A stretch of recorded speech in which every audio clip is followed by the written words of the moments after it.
যে বিগত 3-4 দিন আমাদের জন্য বেশ কষ্টকর ছিল, কষ্টময় ছিল এই কারণে যে আমাদের নেত্রী, দেশনেত্রী বেগম খালেদা জিয়া তিনি অত্যন্ত সংকটাপন্ন অবস্থায় ছিলেন এবং একটা শঙ্কা তৈরি হয়েছিল সারা বিশ্বের বাসীর মাঝে।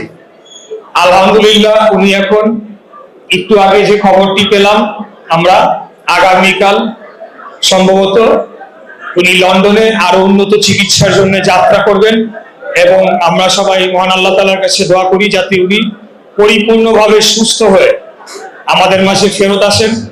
মহান আল্লাহ তাআলা যাতে ওনাকে দীর্ঘায়ু করে। দেশনেত্রী বেগম খালেদা জিয়া সম্পর্কে বলতে গেলে আসলে অনেক কথা বলতে হবে, তাই আমি অনেক কথা না বলে আমার কয়েকটা ক্ষুদ্র অনুভূতির কথা বলছি।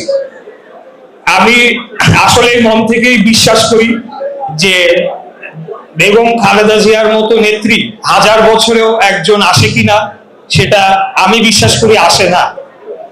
অনেক নেতা এসেছে এবং আগামীতেও আসবে, কিন্তু একজন মহিলা যিনি একজন গৃহবধূ ছিলেন, পরিস্থিতি ওনাকে সামনে নিয়ে আসে রাজনীতির মাঠে এবং তিনি রাষ্ট্র পরিচালনার দায়িত্ব একাধিকবার পালন করেন। ওনার প্রতি জনগণের, সাধারণ মানুষের যে ভালোবাসা আমিও নিজেও দেখেছি, সেটা আসলে ভাষায় প্রকাশ করার মতো নয়।